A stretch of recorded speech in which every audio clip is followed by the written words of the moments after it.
For WTSA News and for Brattleboro Community Television here on this Tuesday, November 15th, my name is Ian Kelly.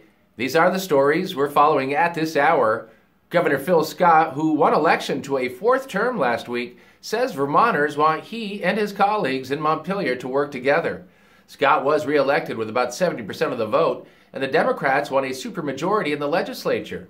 The governor says he'll debate the issues with civility, seeking consensus where possible, compromising when necessary, and agreeing to disagree or let the process run its course when we cannot resolve our differences.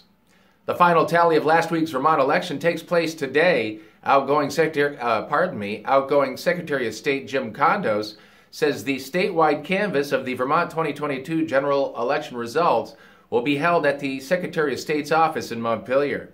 Kondos, along with chairs or other designees from three major parties, will be certifying vote totals and winners for federal and statewide offices. The statewide canvass is open to members of the public and to the press. Brattleboro Select Board members tonight will get an overview of the fiscal year 24 capital spending request, hear from the Downtown Brattleboro Alliance with a request for funding, and consider a proposal for free parking during the Chamber's Holly Days and Holly Nights event in December.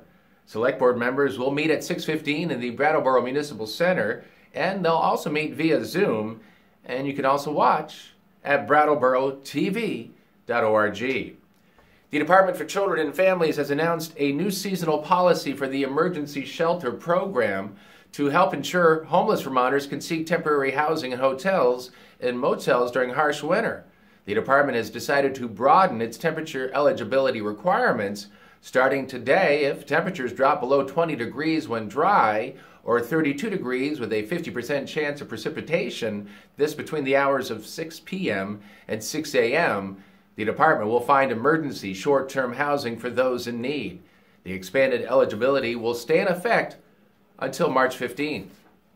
More than 400 housing professionals will convene in Burlington tomorrow to hear from national experts and state leaders about the implications of this month's elections on housing and to discuss innovative strategies to help solve the state's housing crisis.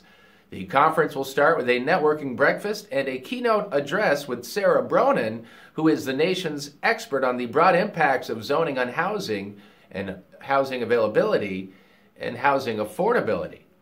WTSA Sports, big night for Marcus Smart and the Celtics. Marcus Smart scored 20 points in the second half to lead the Celtics past Oklahoma City, 126-122. Boston is next at Atlanta Wednesday night.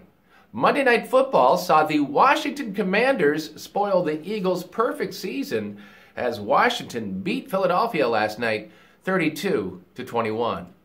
For WTSA News, and for Brattleboro Community Television here on your Tuesday, November 15th, my name is Ian Kelly. Take care of yourself and everybody else around you.